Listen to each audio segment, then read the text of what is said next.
All right, so we're recording. All right, hello everyone. My name is Denise Crease. I am Trenton Public Schools Parent Coordinator and Homeless Liaison. Thank you so much for joining today's PD session on DCPP, working with the community. So the acronym for DCPP is Division of Child Protective Services. No, I'm getting it wrong already. DCPP, so Division of Child Protective. Join me. Come on, Joe. Don't leave me hanging like that. I messed it up.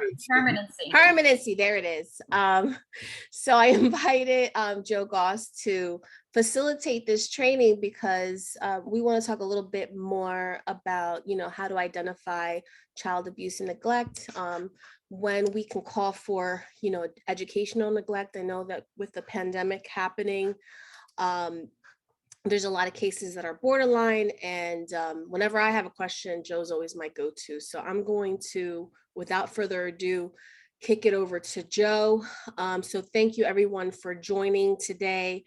I see that we have school administrators on, we have program managers, parent liaisons, and school counselors. Thank you all for joining, and vice principals.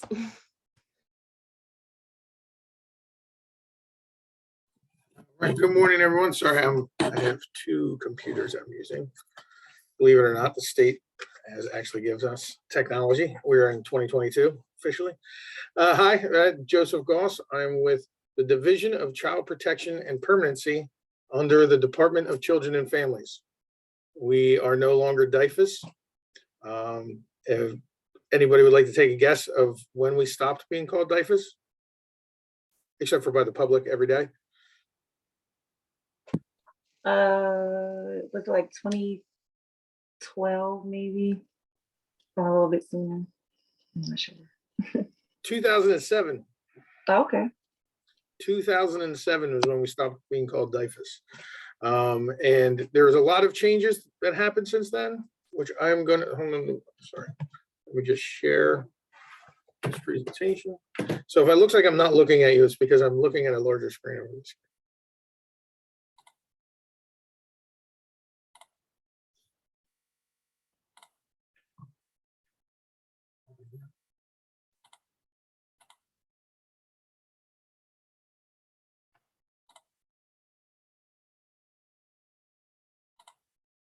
All right, can you see the full screen? I can't see you if you're nodding your head. Yeah, we can see it. Oh, okay, good. So there's not like my notes or whatever on the side. I just have to use a little technology. So we're at DCF and the community working together. This is an opportunity educating our community stakeholders in matters of abuse and neglect and helping them to understand their role in the success of teaming with families. Like I said, 2007, we stopped being called DIFUS.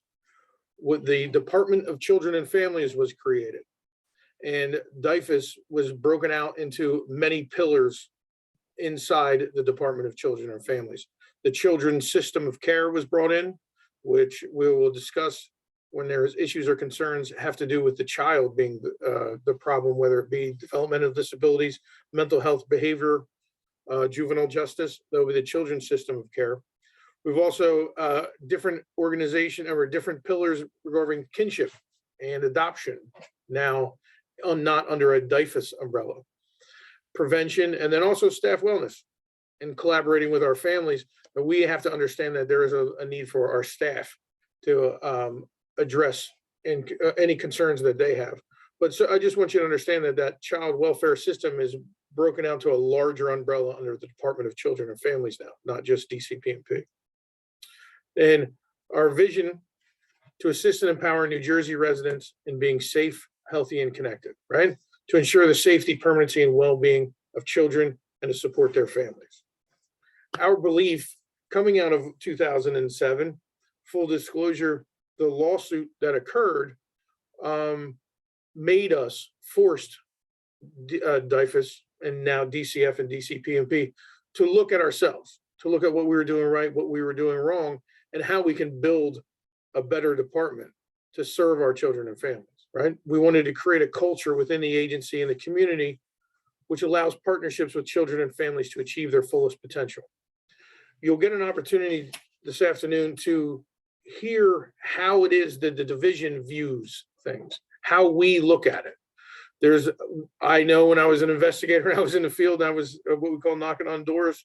Everybody would love to tell me what my job was, but they actually didn't have an understanding of what our legal responsibility is and how we view what it is that we're supposed to be doing, right? We have certain protective factors that we have to deal with.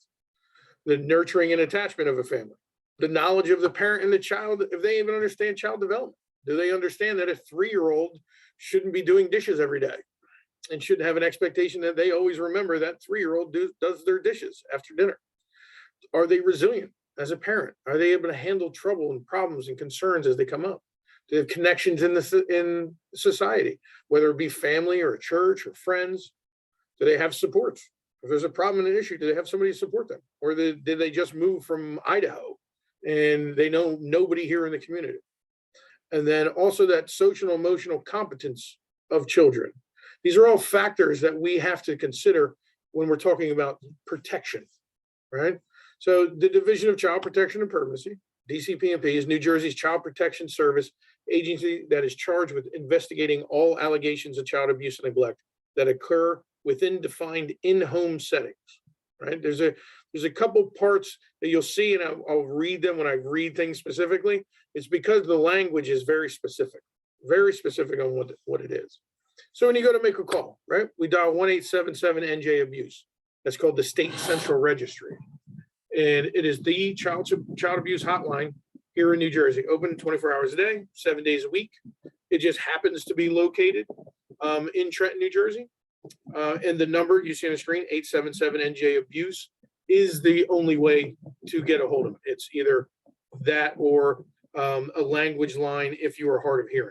You cannot email a report in to SCR. You can't send a letter. It is only by making a phone call. So why are you calling? I get this all the time. I'm a teacher. I'm a mandated reporter. I'm a nurse. I'm a mandated reporter. I'm a doctor. I'm a mandated reporter. Every person in the state of New Jersey is a mandatory reporter. State law requires any person having reasonable cause to believe that a child has been subjected to child abuse or acts of child abuse shall report the same immediately by telephone or otherwise. Like I just said, the otherwise is if you're hard of hearing or deaf, using the deaf line would be the otherwise. But every person in the state of New Jersey is a mandated reporter.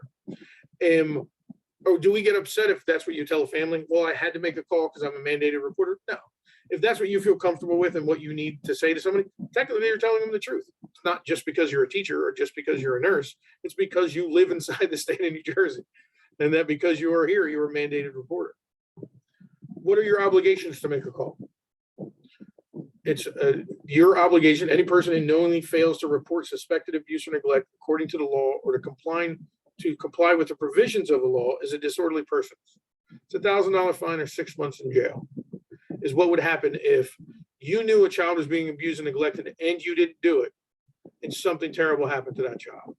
So say if that child came to school today and he had a black eye, he said, "Daddy beat me in the face," and you didn't do anything about it. And then later on that night, he goes home and the father kills him. It's a disorderly person's offense. It's a $1,000 fine and up to 6 months in jail. I always say that would pale in comparison to know that I had to live the rest of my life knowing that I didn't make a phone call and the child ended up dying. So I just want you to understand that that's the actual law, right? And you have immunity from civil and criminal liability.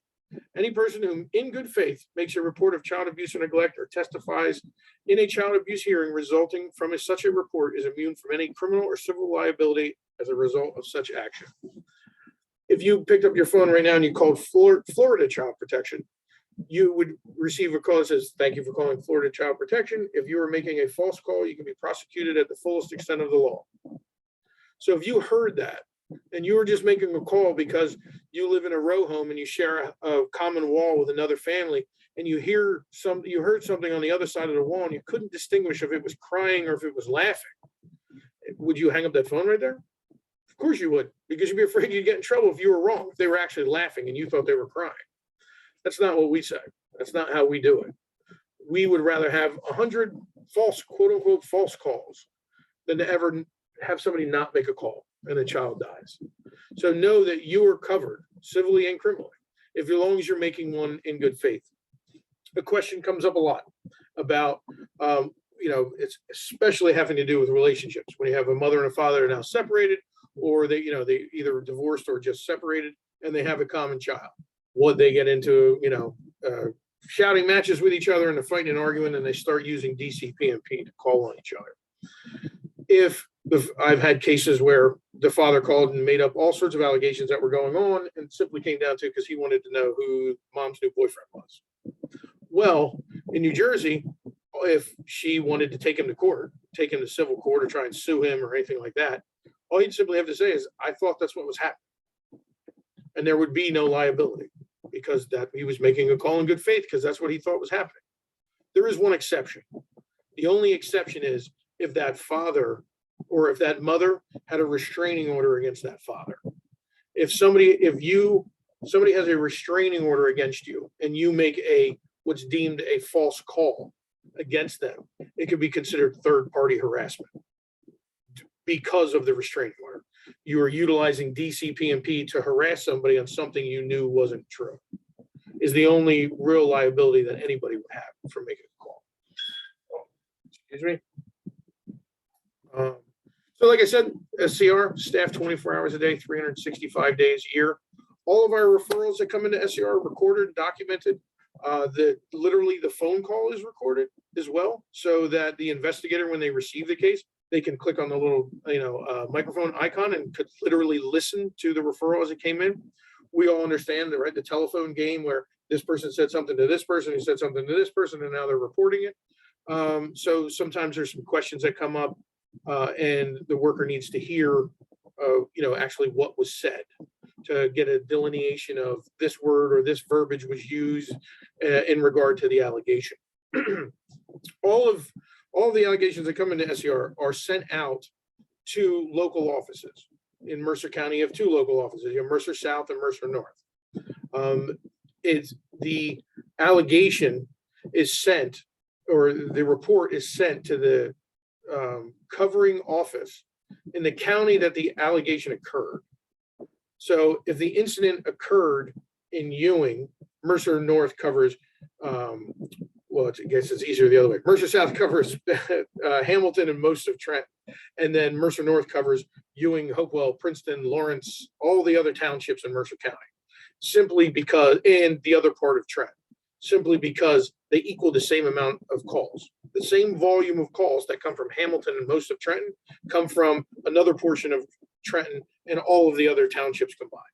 So that's why they're divided into two. So if a call came in and the incident occurred at a barbecue in Ewing, it doesn't matter if the family lives in Burlington. It would be sent to Ewing because that's where the incident occurred. Later on, if the case needed to be opened after the investigation stage, it could get transferred to Burlington, but it's where the incident occurred.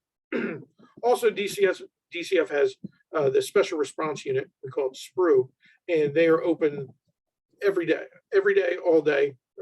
After 5 and before 9, holidays and weekends, there's investigative crew that goes out and will respond for an immediate response, which I'll go over in a few minutes. And they are always open. So it doesn't matter when you call, if there's an immediate response for a referral, we will send somebody out to the home immediately.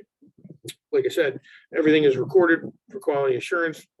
And SCR is the point of entry for making an allegation of abuse or neglect.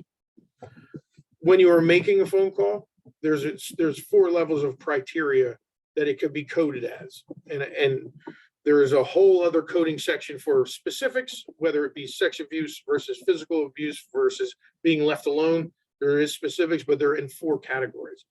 The first one is a CPS, a Child Protective Service. Those response times are normally immediate to 24 hours. The law that covers a Child Protective Service allegation is the Title IX.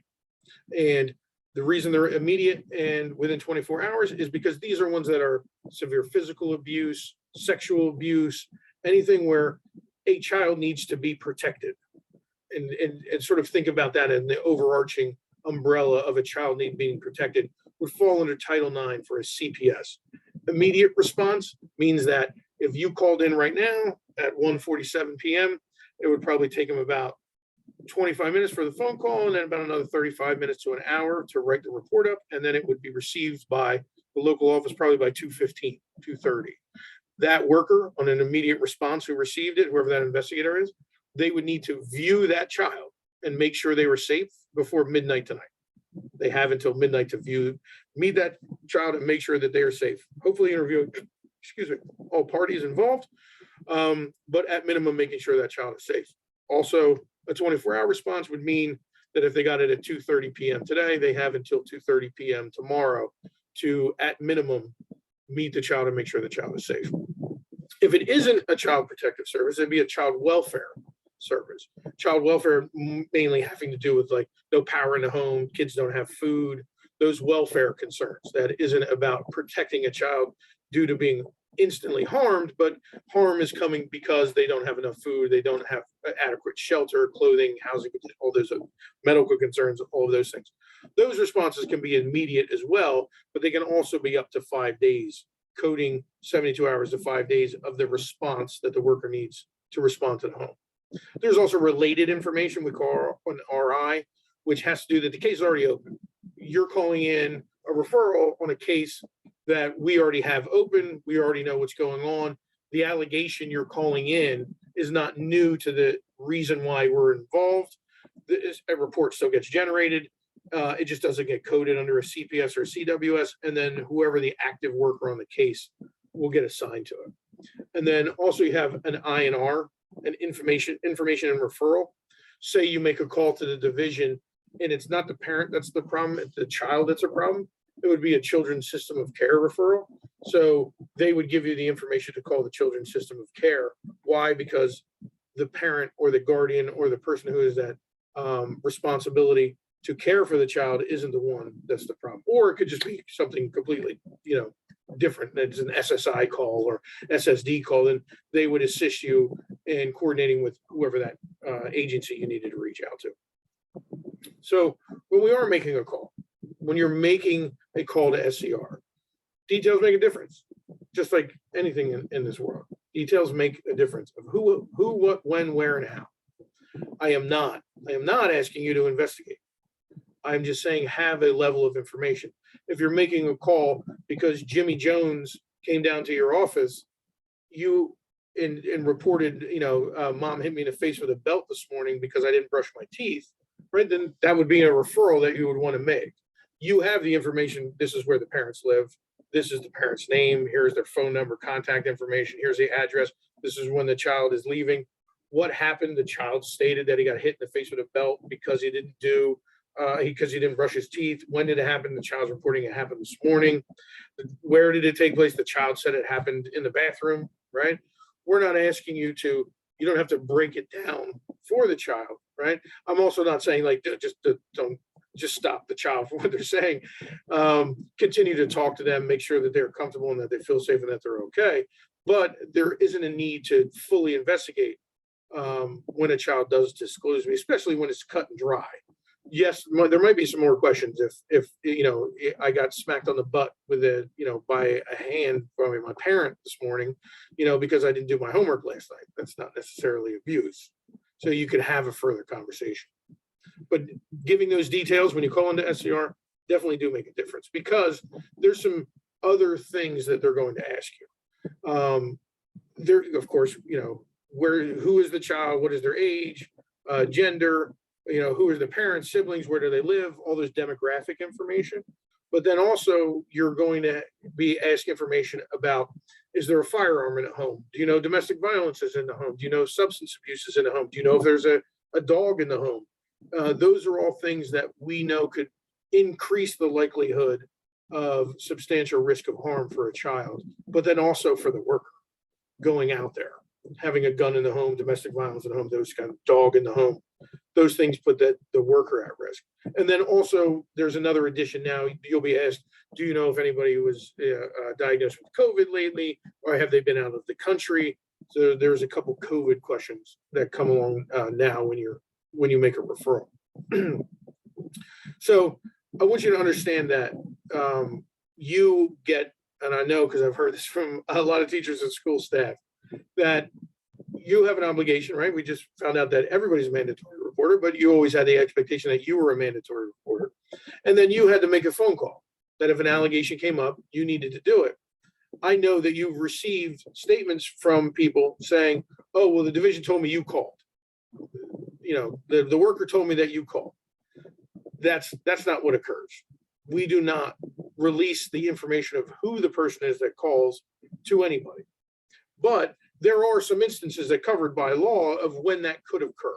Know that that is not our practice. That is not what we are doing. Do understand that if the child leaves the home and gets dropped off at school by the parent and then is picked up from school by the parent and the DCPP shows up at the house after that, the child hasn't been anywhere else. So it doesn't really take much to think that somebody from the school is the one who called.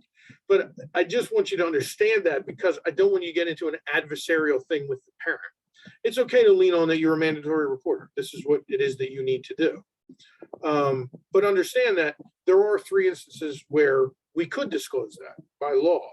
One of them is that you gave prior written consent. So that if you wrote a letter today to DCPP, say, hey, DCPP, if I happen to make a call in the future, you can let the worker, you can let whoever it is know that that's what it is, which I have never heard anybody do. There's also, if it is not likely to endanger the life or safety of the reporter or other persons, or result in a discharge or discrimination against the reporter with respect to his or her employment. Normally what that has to do with is the fact that you're a teacher, right? You're employed. You follow DOE guidelines. That is what you have to do. We might have to, if there is an internal investigation for whatever reason, we might have to disclose to the DOE, yes, this is the person who made the call. So you could not be fired because you made a call, which falls under the whole other civil and criminal liability anyways. And then also disclosure is permitted by statute or court rule, meaning a judge ordered that we release who the referent was for the case, which once again, something I've never seen.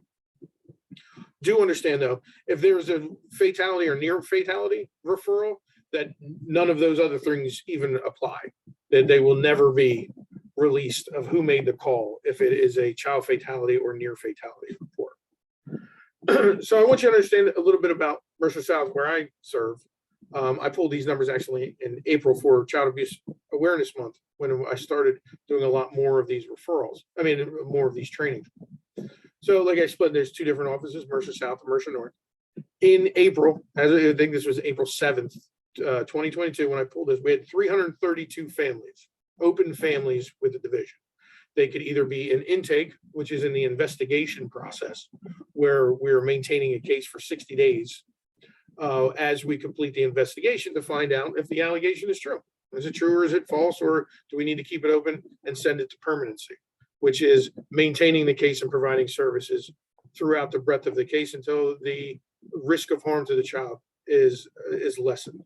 So there's 332 total families, 621 total children. And then out of those 621 children, there's 112 were in out-of-home placement at that point in time, April 7th. Today, I believe the number is like down to like 106. That number fluctuates a lot because children can be removed and only be removed for a short period of time, and then they're placed back home. So the most common reason that you will see, or that we see, is neglect, substance abuse, mental health. Second is it's 72%. 72% of the referrals that we get, 72% of the 332 families that we are currently involved with, we are involved with due to substance abuse or mental health. 33% of them is sexual abuse, and 6%, 33% is physical abuse, and 6% sexual abuse. For all you math nerds that were counting that up and realize that it's over 100%, you're correct. That number is over 100% because sometimes there's some co-occurring things. There can be there could be substance abuse and physical abuse on the case. So that's why that number adds up over 100. We never stopped working during COVID. I mean, the numbers now are starting to get back to where they were before. Prior to COVID, we have been in the office the entire, or out of the office most of the time. We are finally back in the office, starting in September or October. We came back to the office. We do sort of have a skeleton crew, people working in and out to try and keep the numbers down inside the office. And we got, like I said, we're now in 2022 in technology.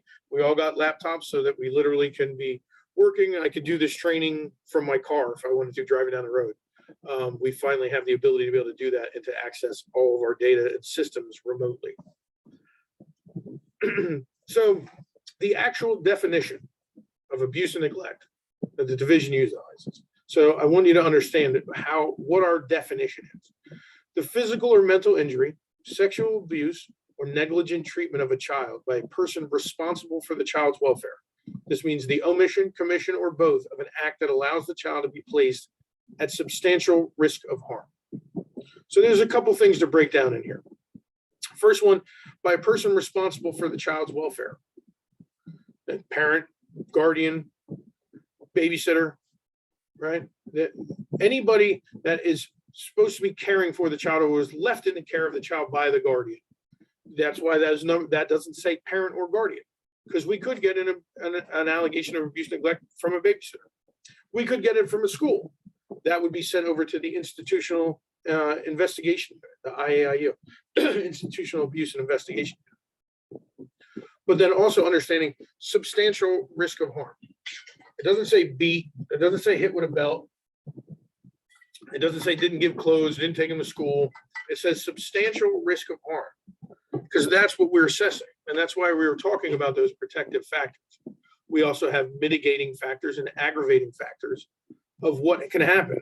Is a child at more risk of harm of a parent that is utilizing 4 packs of heroin a day? Yes, that would be deemed a substantial risk of harm of what could happen to a 4-year-old when their parent is using 4 packs of heroin a day.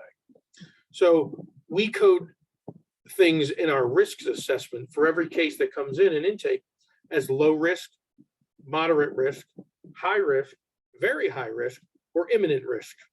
Those are the 5 different levels of risk that a family can have. A family is only removed if it's imminent risk. If it's imminent risk of harm, meaning if I leave this child in this home right now, they might not be alive tomorrow, is when a child is removed via DOT, where under Title IX, giving us the authority to remove a child because they are an imminent substantial risk of harm. So I just want you to understand that phrase, because that's how we are looking at it and viewing it. Our lens is the risk of harm. So what are common signs of abuse and neglect, right? The indicators of physical abuse: bruises, welts, burns, fractures, right? Also understanding where it is. Is it on the butt? Is it on the arm? Is it on the face? Is it in the private area, right? Those are all distinctions that we have to understand of where that is, because just like the picture shows, right? Those scratch marks, those grabbing marks, right? That looks like a belt welt across the top of the tricep, right? Plus scratches down the side of the arm is what that picture is. It looks like to me, because in the state of New Jersey, you're allowed to discipline your child with physical discipline by spanking them, but you can't use an object, you can't leave marks, and you can't hit them in the face or private area. So if you do those things and you swat your 3-year-old on the butt or on the hand because they reached for a hot pot, I agree with that. That's how you should do it, because you want it to be traumatic for the child so that they don't grab a hot pot at such a young age off the stove, right? So you have to understand what those indicators are and where they are, because technically you can use physical discipline in the state of New Jersey. Indicators: neglect, right? Constant hunger, poor hygiene. There could be unattended physical problems, medical needs. You're having emotional outbursts and acting out in school, as when you're getting towards neglect, right? That there's also a combination of factors that come with neglect. That there's poor hygiene, plus they're hungry, plus they're dressed inappropriately. They always seem to be tired and wanting to sleep in school. There's a lot of times that there's multiple factors and multiple things that are going on with neglect. It could be because mom's spending all of their money on drugs and that they don't have rent or they can't afford food, right? So those kind of red flags will come up and you'll get to see them. But once again, that's why we ask when you call about these co-occurring risk factors. So if somebody's abusing drugs and there's domestic violence in the house, that elevates the risk from moderate to very high right off the bat. If there's a mental illness or mental health diagnosis with the parent is schizophrenic and they have a firearm in the home, that takes that substantial risk of harm very high, right? There's other things that could come on just besides having a welt or having a mark on the child. Hey, Joe, I want to take a pause and go back to neglect. And I want to talk about educational neglect, because I know that often. I'm actually about to get there. I think you're going to get there? Okay. Yeah, I was like first slide. All right. So I'll hold off on my questions then. Yep.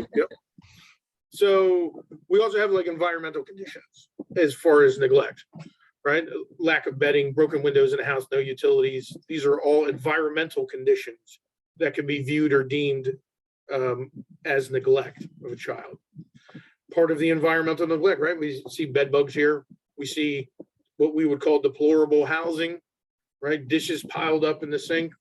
I would always say to people, right, when I walk into a house and look like this, it's, for all intents and purposes, damn, what's going on here, right? I always tell families, you have 3 kids, right? And you're a single parent and you work 2 jobs. I expect there to be dishes in the sink.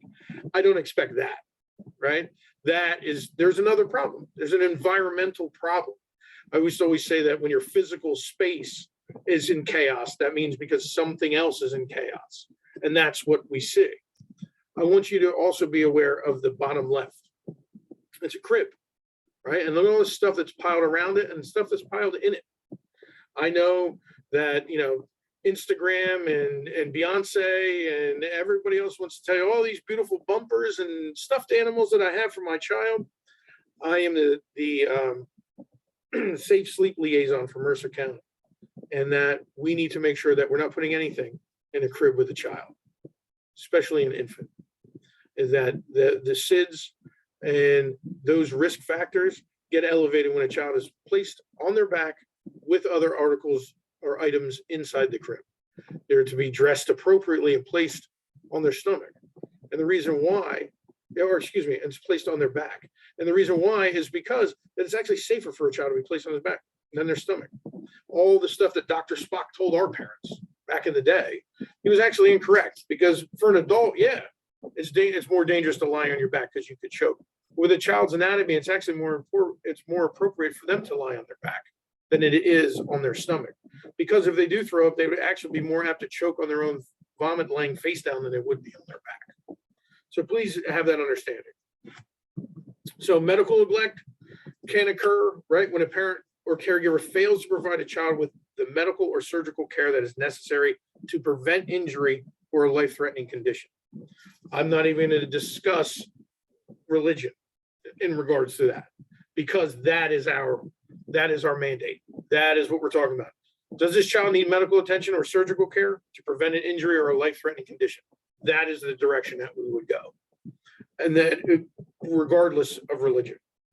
And then also on the other side is failure to providing psychiatric care. The child could be open with the children's system of care because the child is having behavioral mental health problems and issues, and they're acting out in school, or they're not showing up, and they're doing all those things.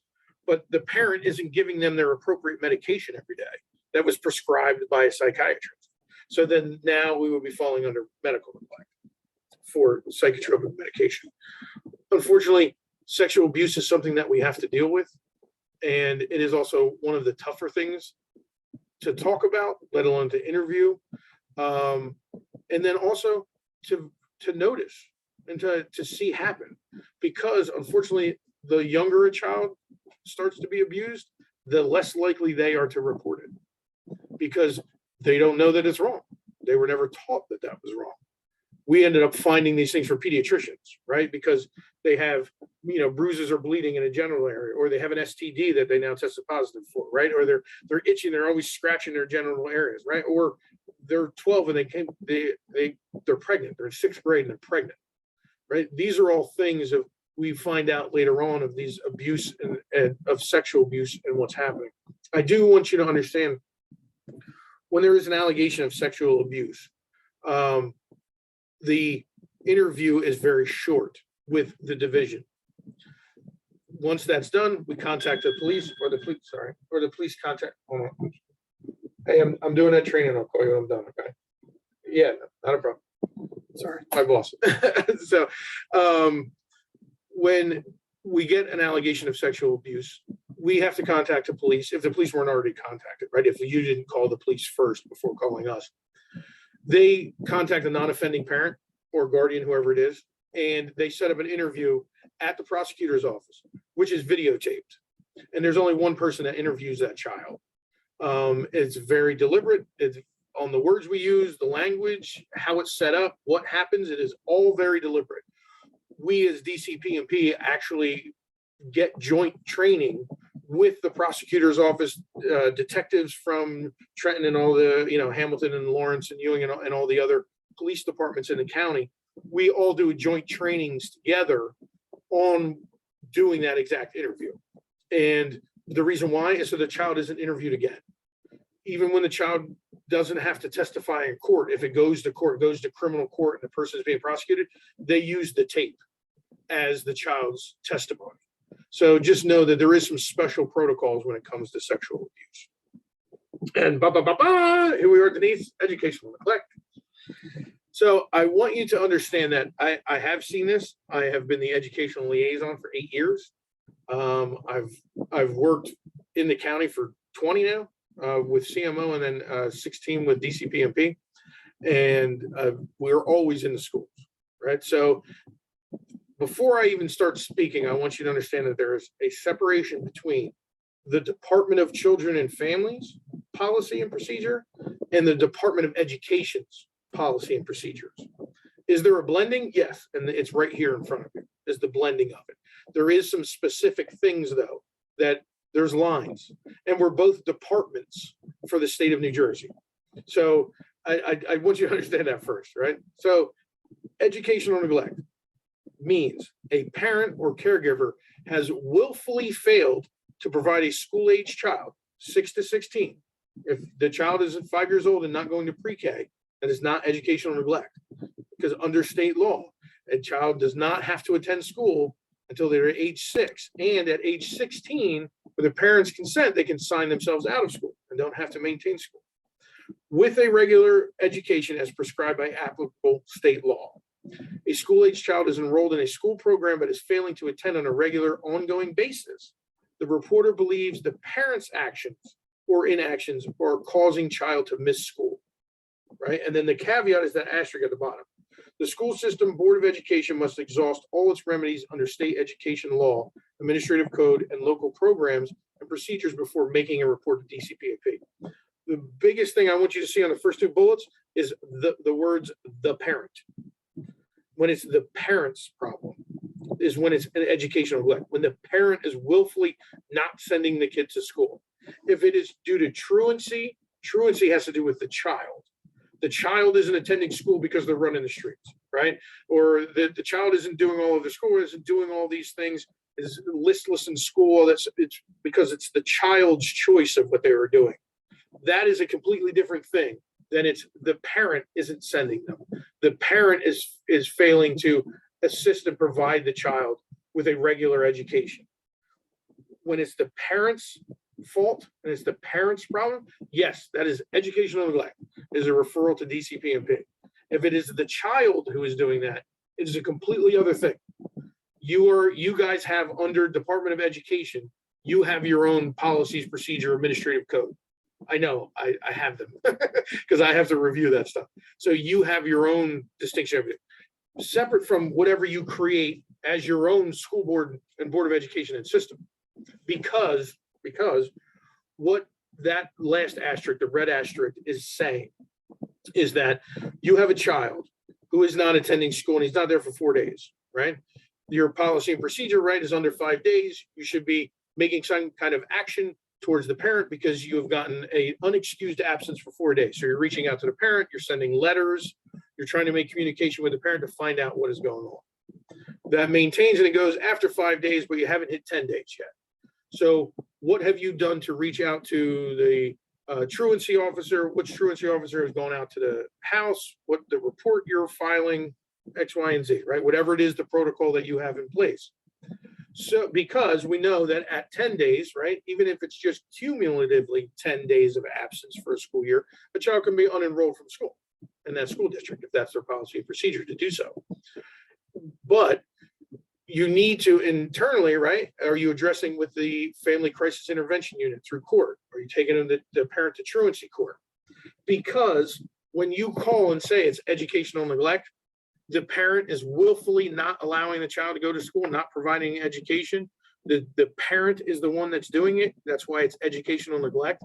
You need to provide that evidence to SCR. Well, later on, you'll provide it to the investigator when they ask for collaterals. But you need to say, yes, you know, we sent letters, we went to the house, we took them to truancy court, they're still not doing it. The child is reporting it's because the parent isn't doing it. Because if it was the child, there is policy procedure that you have under DOE that you would be making a referral to the Children's System of Care for CMO to assist with the behavior of the child who is going through truancy. Why? Because it's the parent saying, I go to work. I give them lunch every day. I make sure trying to make sure their homework is done. They leave the house every day with their backpack on lunch that I prepare for them, and they walk to the bus stop. I get in my car and I go to work. That is not the parent willfully not providing regular education. That is the child that is acting that way. I have seen too many times, and it sort of, Denise and I communicate all the time, but that exact thing is sort of how this came about, is that everybody has their policy and procedures and conversations they want to do, and just understanding that we both have roles. We both have roles that we have to address, but know that it all has to do with who is the person that's responsible for this. Is it the parent responsible, or is it the child that's responsible? So I will now leave that up to you. Denise, questions ready, go. I think you're pretty thorough. You covered pretty much some of the questions that I was going to ask through the presentation. It just becomes a challenge when you know, the child has missed 10 days of school, you know, the school attendance team becomes involved, we're reaching out.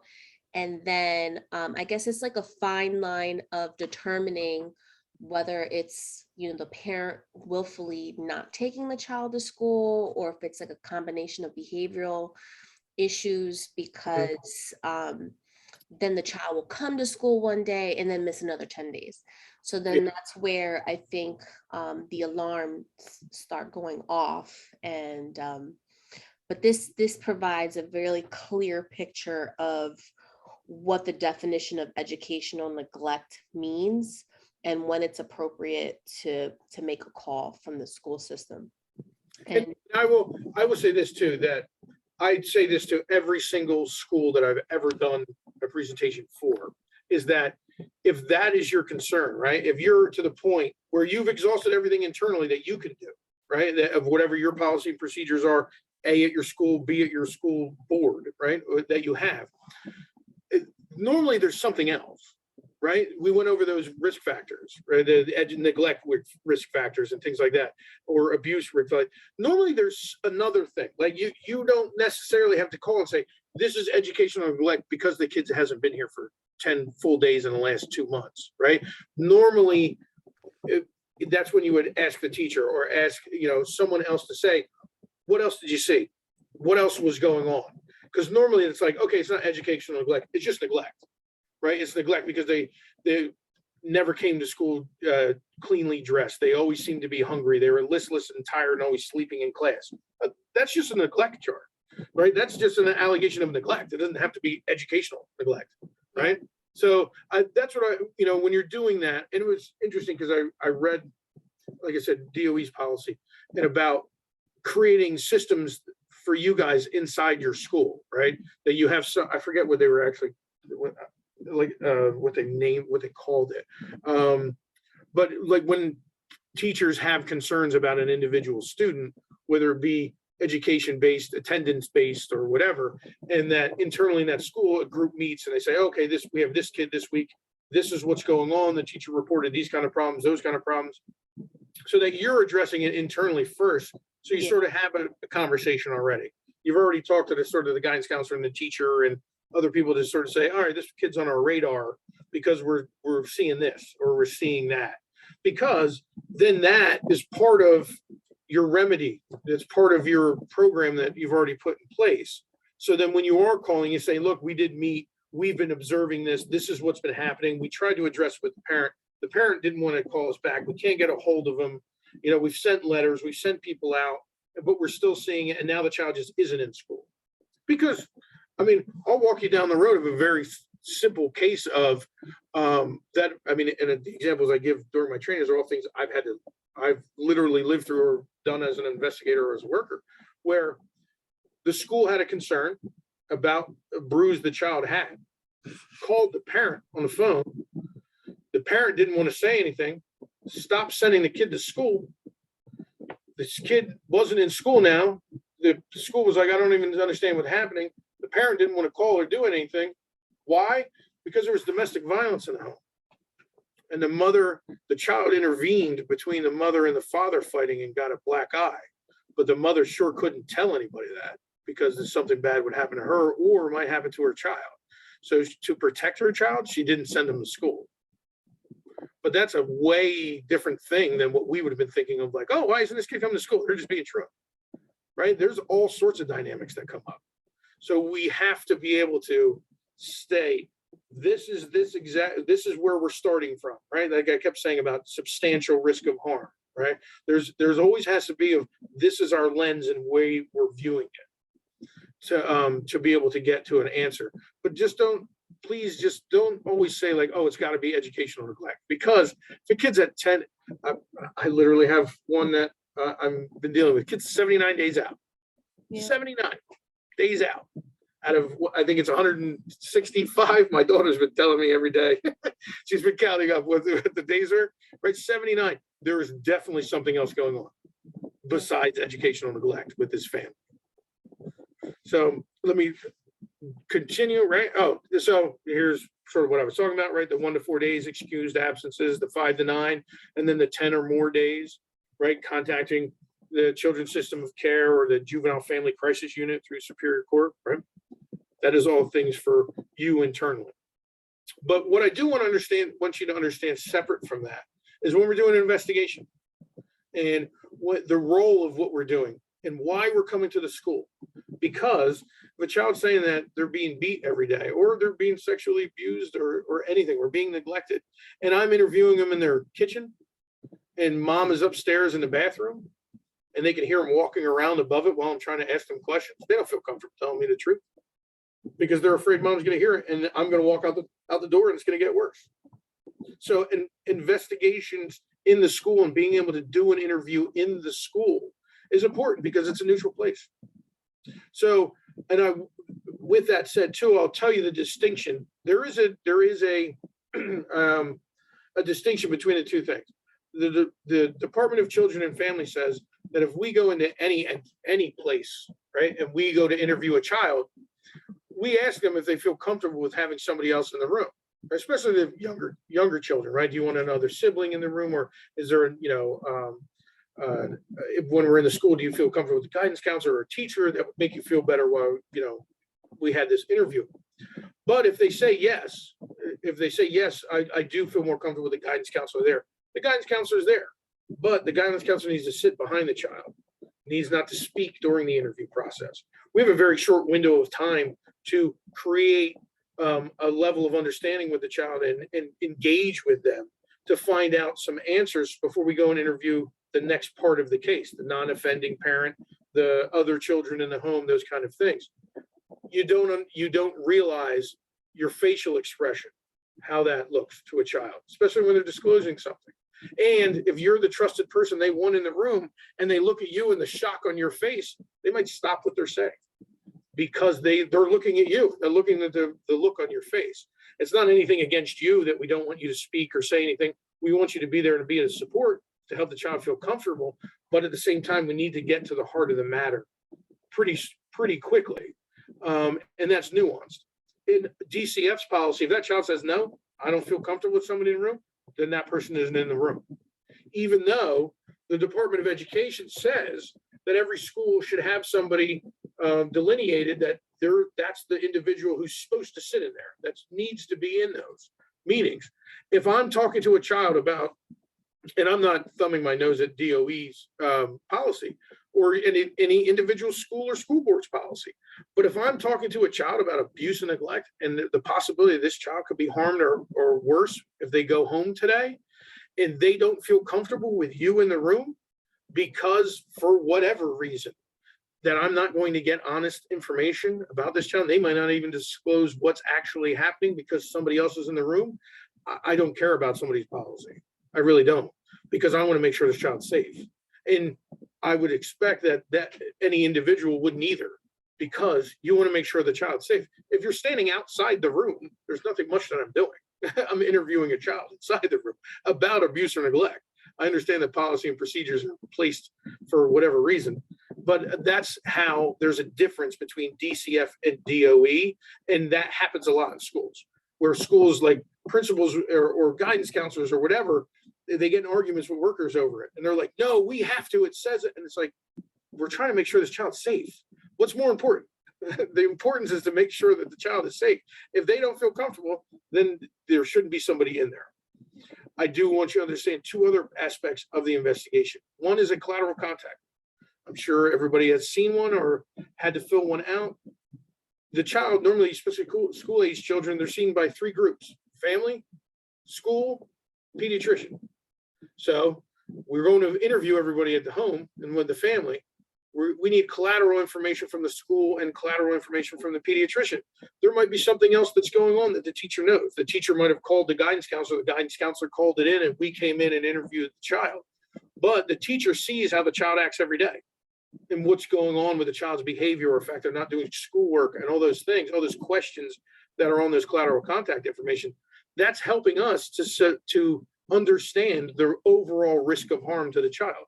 Just like if the child's behind on their shots or they haven't seen the pediatrician in 3 years. Those are all issues that increase the risk of harm to that child, right?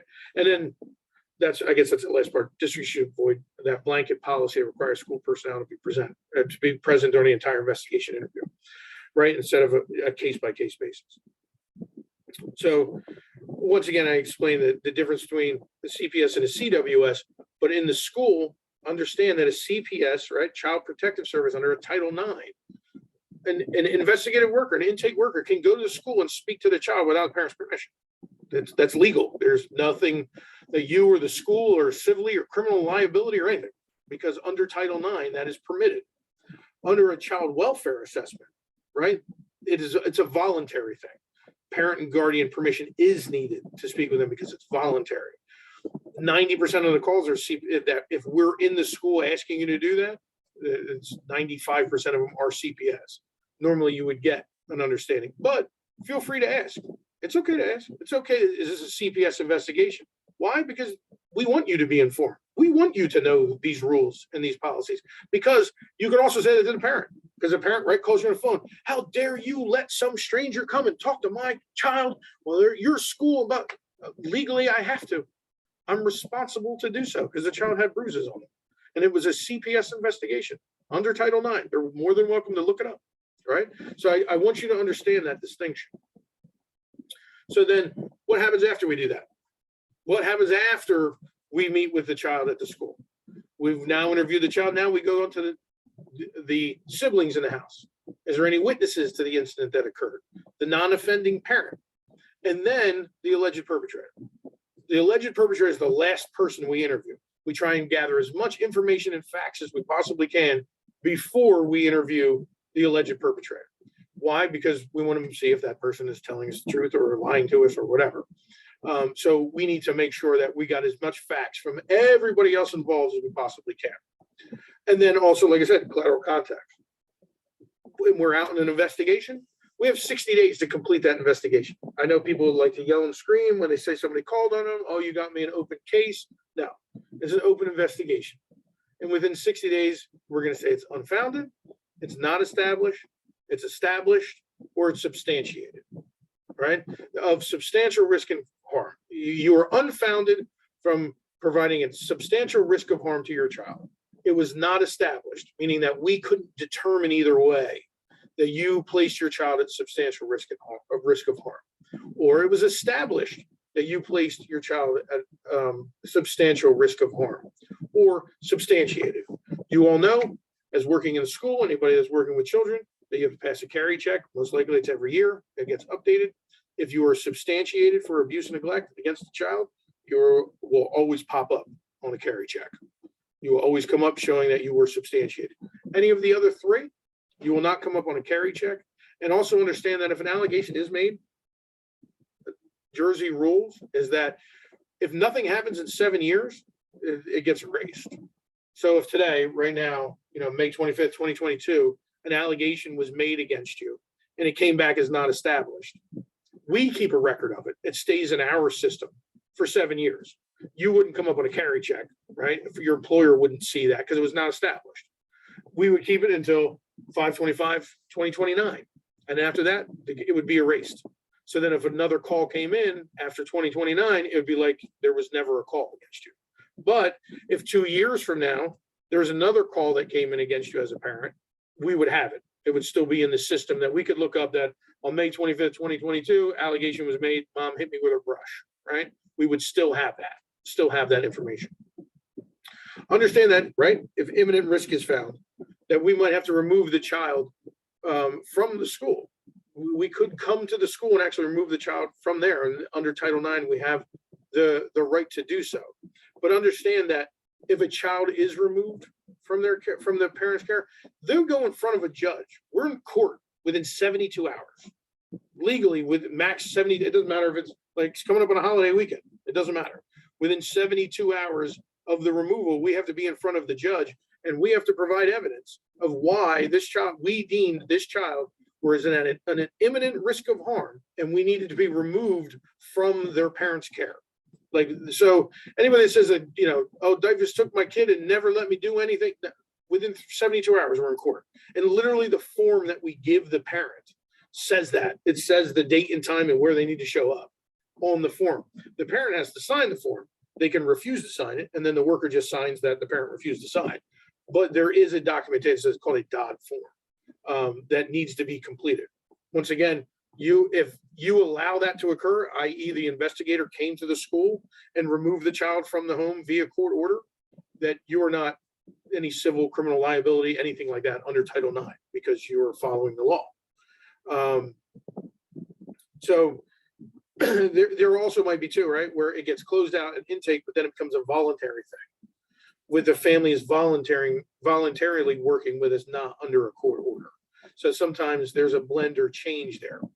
And then when we have a child in our custody and care, that's when ed stability sort of pops up. And then we are notifying you if the child has to go to a different school district or things like that. All of those multiple issues come up and we address those through communication with the different school entity. If a child did have to leave your district or continue to attend your district, but live in another place and have to set up transportation. I will not bore you with all those details right now. So after the investigation is done and it's not closed out and needed to be opened up, we can provide services to the family, whether it's voluntary or not. Individual counseling, parenting, domestic violence. I mean, this is a small list of what it is. My role as the external liaison for DCPP's Mercer South as the resource development specialist is to not only maintaining the contracts with these entities that we are contracted with, it's to also identify uncontracted providers because we have a special need for whatever to create new contracts, but then also for whatever it could possibly be. If we had a deaf Cantonese child that needed services, needed counseling because of abuse, like that's not a contract we have. So if would have to generate that. We'd have to find somebody who did Cantonese sign language to be able to and therapy to be able to provide therapy to this child. We don't get to say like, oh, we don't deal with that or we don't deal with that. If it's a child or a family in the state of New Jersey, we deal with it and we have to be able to. We have what's now called the solution-based case practice. I want you to sort of overall think of it that we are trying to focus on not just giving a fish, but teaching a family how to fish. And it's really prioritizing what happened, what were the steps to make you act this way versus that way, and what's the plan that we can build together so that doesn't happen again. It's because we don't want to keep families. We'll close out 90 families this month and we'll get 95 next month. I mean, our job isn't to keep cases open, it's to close it. But that comes from a family displaying change, because we didn't just pick their name out of a phone book. There was an allegation that came in that was, established or substantiated that made us have to provide services. So the family needs to grow and they need to change and make the changes. Why? To reduce the risk of harm. So then we can close them out. Solution-based case practice focuses on that. And like I said, there's a lot of development that we've done as a workforce to continue to do these things. And it also comes with partnering with our community stakeholders, with our schools, with our service providers, with our pediatricians, with our police, with our fire department, with our hospitals. All of us need to be on the same page to help develop this understanding in the community that we're no longer the boogeyman Dyfus, right? We're literally here to help. Like literally, our role is to help. And you as a community stakeholder need to help echo that message, because that's not how we're viewed. And nobody wants to hear it from us. But if they hear it from you and they hear your understanding and your knowledge of what it is DCPP does, it's fruitful for all of us, for all of the community. And it's broken down into multiple milestones of like how we're being specific with the family. This is just more dynamics of it. I wanted to get to the point. I know that we're, time sensitive, but I just want to thank you. Education and teaming means safer children in New Jersey and greater potential for successes of our families. And I will leave this up for a second. If you want to, these are the numbers to call. Adolescent services, right? Teenagers that are aging out of the system. DCPP is us. Children's System of Care, CMO, FS, Family Support Organization, and then also Mobile Response Crisis Unit when adolescents and children are having mental health crisis. Division on Women, IAIU, and then Sheree Norfleet is my counterpart. She's the RDS in Mercer North. And this is all the contact information. So if anybody if you want to take a screenshot or anything like that, go ahead. But I will stop sharing. And then if anybody has any questions or concerns, please let me know. Joe, I just want to thank you for taking the hour to review that with us. And I think that you brought the message home that ultimately the goal is for DCPP is to keep families together, to provide the resources in order for them to be able to sustain on their own. And you're not getting brownie points for removing children. If anything, it's 3 times more work. And I can definitely attest to that, being a former permanency worker. And I know it is challenging sometimes to make the decision to make a call. However, I always go by, you have to trust your intuition. You have to go by the evidence. And it's just, ultimately it's about the safety and protection of our children. So, I can keep going. Does anybody have any questions for Joe? Because I know he went over a lot of information. I know we're a little bit over our time, but we can stay, keep it open for those who can stay so we can answer questions. And I'll definitely share this recording and share the PowerPoint presentation with all of you. I have a question. Good afternoon, everyone. And thank you so much for this informative workshop, Mr. Gross. I do appreciate that. My question is, I'm parent liaison, and I'm kind of new to this because they're kind of like, hey, if you see it, you report it, so that it's not secondhand information. So I'm kind of getting acclimated to making these calls. When you stated concerning the anonymous call, I know that when I have called, the few times that I have, I state, the reason I'm calling, and I know this is usually what's your name.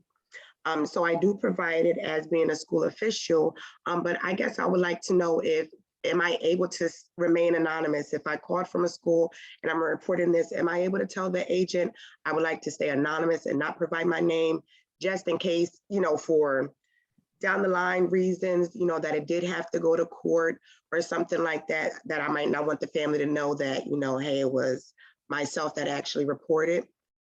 All right, so there's a couple of things you touched there. So first, I would say your policy, like, I don't know, maybe Trenton schools say you have to. If you're calling as a school agent, you have to say that you're calling as a school. I don't know. I'm just saying. Could you call anonymous? Yes, anybody could call anonymous. You don't have to give your name, number, or whatever. All the other information they're still going to ask, like about the parent and family, and if there's drugs in the home or all that stuff, it won't change. But it'll just say anonymous, right?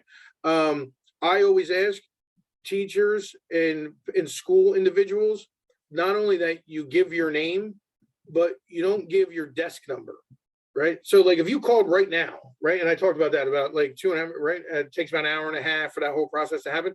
If you called right now and you left your desk number and I got the referral and the kid said something to me in the interview, or the parent said something to me, and I just need, like in the interview, I'll pick up my phone and try and call you, just say, I just want to ask a quick question, right? I'm not telling them who you are. I'm just trying to get it.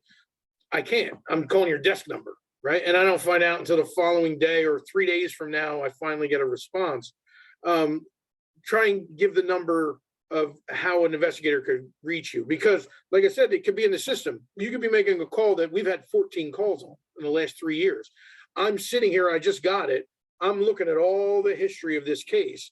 And then I go, oh, hey, Star, so did you see this? Did you see this? Did you see this? Did you see this? Why? Because the last 13 times, that's exactly what happened, right? And it makes it easier as I'm going out there. But if you don't leave your number, you don't do that, I won't. Please know, the last part is what you said. Please know this, that it's not, what's the word? I don't want to make up a word. It's not discoverable. The allegation and the part that says, because like when you get the report as the worker, it literally says like everything. It says the history, it says everything, every little detail. And then the last page is who the referent was, contact phone number, blah, blah, blah. If that was left, that isn't discoverable. Like the other people, when they ask for discovery legally, we have to submit all the information to them. That is something that is not discoverable. They are not allowed to receive that. So, well, like I said, unless the judge said, no, you have to release that information or whatever, So just know that just because the case goes to court, no. I mean, it's really understand too that like your role is like the referent, like it's over pretty fast, and like unless there's something extra that I need to follow up on because I was sort of confused about, is that, I got it. I'm out investigating. You know what I mean? I'm taking what you got and running with it. There's not really, a back end for you as much with the worker. All right. So I just sort of understand that. Okay. Thank you. I'm not sure if you covered this because I had to take a quick call, but what about institutional like abuse or neglect? Like let's say.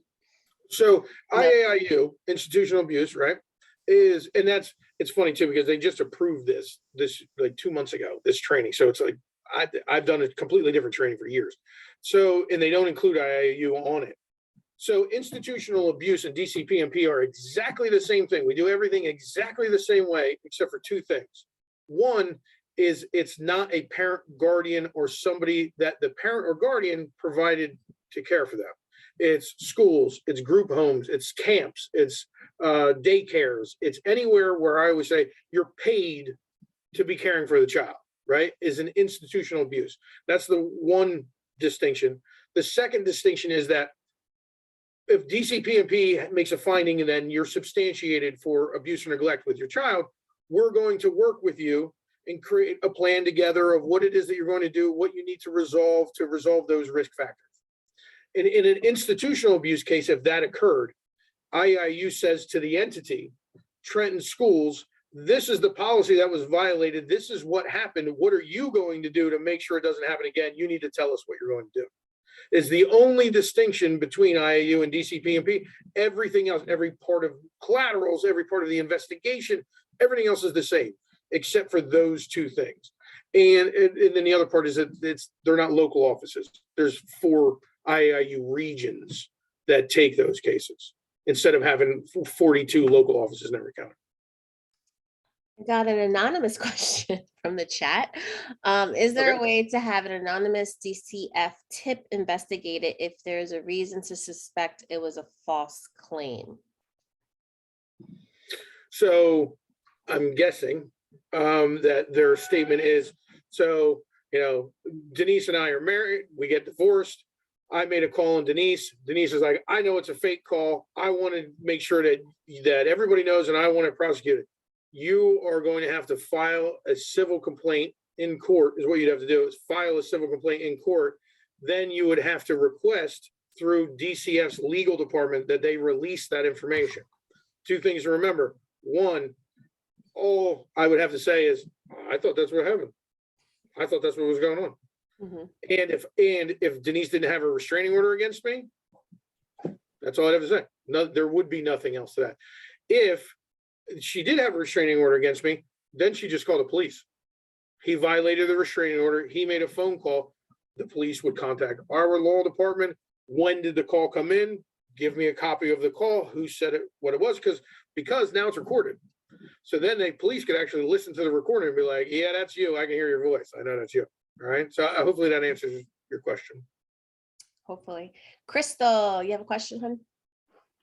Yes, as far as truancy, hi Denise. Hi. As far as truancy, kids not attending school. If the school has done everything within their power, let's say we referred it over to DCP because nothing's happening, the kids are not coming to school. And like you said, sometimes there's other things, but that's one of our main concerns on top of other things we may not be aware of. We even referred to truancy, and they did everything they can do and some. And we have a kid that's out 100 and something days. How does DCP support that family or the child? Like, what is it that you guys would do if you had the case, whether it's an open case or it was a case that was being investigated? Well, I think I saw your name on those emails that I was reading lately, Crystal. Maybe you were the one that was on that case. All Was the that time. So I would tell you this, because like I said, I was involved in recently within the past couple of days of pulled in as the education liaison for assessment on that, on a case of 79 days out. It's a litigated case. We need to be presenting to the judge. This is what this parent is supposed to be doing. This is what they are not doing. I will give you the distinction on that exact case, though, is that what the judge wanted is he wanted the information from Trent. He wanted you to say, like, on May 16th, we went out to the school and did this. On May 31st, this is the letter that we sent to the family. On May 8th or June 2nd, we called again and nobody answered. On June 15th, the truancy officer went out. On June 32nd, we filed in court. Like, that's what the judge wants, because we use that as evidence to say, see, look, the school is like, we're like working together on that when we have a family of court. It's like, judge, look, you see the Trenton did all this. This is what we're trying to do, because then the judge has to order what's going on. I mean, it escapes people sometimes that we can have you in court. You can be in front of a judge, right? We can even have custody of your children and have them in placement, and you can still not do anything. You can just be like, I'm not doing that, right? And when in a specific case like this, children are still in the home, because how are we able to remove the children? Imminent risk of harm.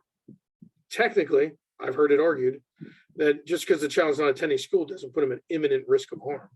So legally, I don't have an argument to technically remove the child from that parent's care. I need to be working with the parent to make sure that they're actually providing the appropriate care for the child. So on specific things like that, you get into the barrier of being compressed by legality and the desire for the parent to just not do it. I just don't feel like it. What are you going to do? Right? And I hate to be blunt about it, but that's the facts and the reality of the situation, is that because now we're like, Your Honor, look at what we're trying to do. Look at what Trenton did. Look at what we're trying to do. And the mother still isn't doing anything, right? The judge is the one that makes that decision. And the other part is too, the judge is the one that says, I want that information from Trenton. So sometimes when we get that, right, we have to be like, hey, we need this information. And sometimes battles come out between workers and, guidance counselors, workers in schools and stuff like that. And we're like, The judge is asking for this. Like, I'm not asking for it, the judge is asking for it. Our responsibility under our docket is to respond to whatever the judge wants. If the judge tells me to do something, I have to do it. Otherwise, I'm in violation of the court order. So just understand there's some nuances that happen and that occur of just plainly just from a parent being like, I don't care what you think you're going to do. I don't care about that. Will eventually we walk down the road to that? Yes. But if that child is not at imminent risk of harm, what am I going to do? Remove the child via DOD for 3 days? And then the judge turn around and be like, the child was not in imminent risk of harm, return the child immediately, which is what would happen 72 hours later when we went to court. So, and also understand too, in a removal, like I know I used to get that a lot, like people would tell me stories. That's why when I go to parties, I tell people, they say, oh, you work for the state. I say, yeah, Department of Taxation. So nobody asks me questions. Because I used to hear stories all the time about like, oh, so-and-so told me the diapers just came and took their kid. I've unfortunately removed over 100 children in my tenure. I always say that I'm lucky. There's not one that if you weren't standing there, that you wouldn't have done the exact same thing. There was no debate. There was nothing about it. I still had to call my direct supervisor and the casework supervisor.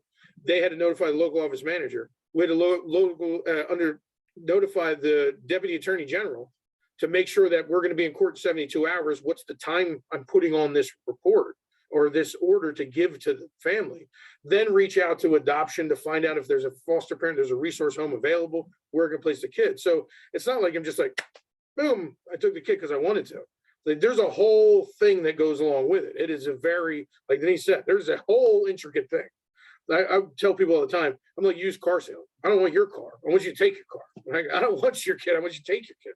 So just understand that it is not imminent risk of harm is not something that's ever taken lightly. There is a very detailed legal aspect of that. It is not a willy-nilly thing. There is not anybody that just took someone's kids because they felt like it, or it was a threat or something like that. I hope that answers your question, Kristen. Yes, it do. Do it also depend on the worker or workers? Because we have a similar case at our school. We have a similar case to the one you were just talking about. And that child missed a lot of days, way more than the other child. We have a lot of issues with that child. The worker do come by the school from time to time, but nothing happens. So I may hear something about the division, and when I say this, no offense or any word right now, like the division actually contacting the school, inquiring about a child's attendance and really doing something about it. I don't hear that often, maybe like 3 times in the last like 7, 8 years. Usually they kind of put it off on like truancy or whatever, and I understand why, but I never really hear that they are, and if they are doing something, maybe we don't know about it, but I never really hear that, yes, this is what we're going to do with this particular family, that kid only been to school 7 times in a whole school year. Yeah, and I mean, right, guess what? There's a couple layers there to that, Crystal. You can go to McDonald's right now and you'll find a great worker and a crappy one, right? I'll be honest. You know, that's not saying that this is the case specifically, but then also understand, like you said, there's things we don't disclose any information publicly, right? I hear it all the time on 101.5 when I'm sitting on the beach, because that's the only radio station that comes in. They kick DIFUS's back, they still call it DIFUS's back in all the time. But there's never a time where somebody from DCPP calls into 101.5 and says, actually, the information you got was false. We've been investigating this case for 3 years, and this is actually what happened, and this is really what's going on. We just don't say that. We say no comment. So there is times where we are doing things internally that no one else really knows about, right? And the family might not disclose it to you. I'm specifically, though, with an individual case where the child isn't coming in and over again, we could be working with the CMO behind the scenes to try and coordinate with the child, because the child's the issue versus the parent's the issue. The case that I'm speaking about that I was addressing just a few days ago, I literally said internally, we need to be, this isn't a Trenton thing, this is a DCPP thing. This is a parent who's willfully not doing it. So we need to be addressing what's going on. Was there a need for collaboration with Trenton to get some information back and forth, like for court? Yes, that needed to happen. But once again, it was trying to get the parent to actually do something and hold them accountable. There, the other part to that, right, is that we have to get offer. Man, it was so long since I took that train. I'm trying to remember like an opportunity to remediate is something that the division must do, right? Doesn't even matter if it's very high risk, right? Where we have heroin addict parent living in squalor kind of deal. We have to give them an opportunity to remediate, to fix the problem, because it might be a one-off issue. It's not an ongoing issue. It's a one-time thing, which is another dynamic that we deal with, especially, and I know Denise does too, because we talk about this stuff, where we say, is this a one-time problem or is this an all-the-time problem, right?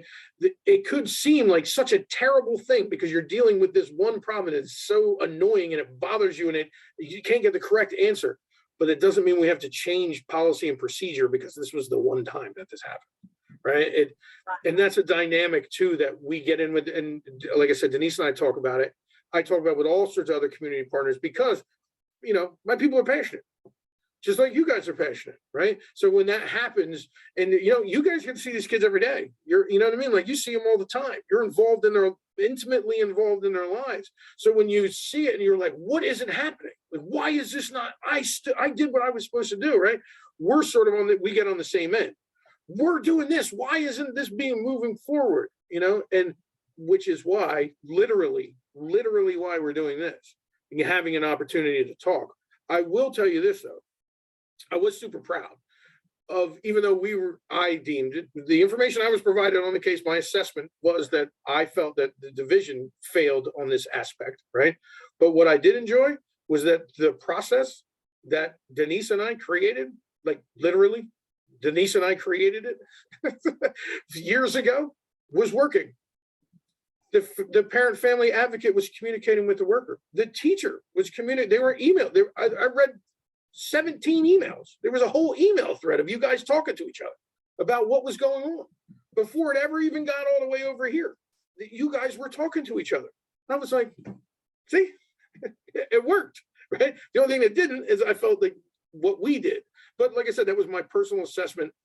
We haven't even met yet to get the full breadth of that case. I was just given, this is what was an email thread, what happened. My response was, sweet. The program, the process that we put in place to communicate with each other is working. It is actively working. Congratulations. Thanks, everybody. So I do know, right? Well, case by case stuff. My question. I'm sorry? I said, thank you. You did answer my question. Sorry, I get long-winded sometimes. And let me tell you something. I remember my first meeting with Mr. Goss and Miss Andrea, I can't remember her last name. Jardine. And they came with a lot of energy, a lot of tension. And I was like, whoa. I said, we gotta mend this bridge right here because we have to be on the same team when it comes to supporting these kids, you know? So I'm happy that I was able to support a system like in communication that is being sustained. And it's awesome to see the work happening. I know that, like Joe said, there's good workers and there's some that aren't, and it's the same on this side. So we got to take the good with the bad with the ugly and then try to find a happy medium to support the family.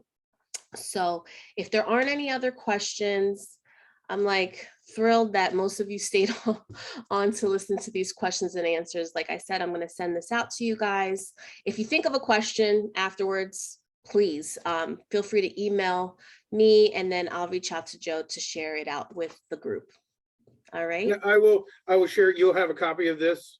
And then also I have, it's a forms in English and in Spanish of how to identify abuse and neglect, right? What to do. And then also that part where it had the numbers there, it's in English and in Spanish too. And please feel free to give it to families, give it to colleagues. It's when we give it to you, it's to share, you know. And then Denise is going to get a publications form that I mentioned to her earlier. And it's completely free. And it's literally all sorts of stuff. Being a grandparent with younger, you know, taking kids, being an adoptive parent. And you're going to sign up to be a part of the back to school extravaganza so you can share the information with the community. Yes, ma'am. I already have it in both my accounts. So just please know that everybody, that there is information out there, it's free, and that we will continue to share it with everybody.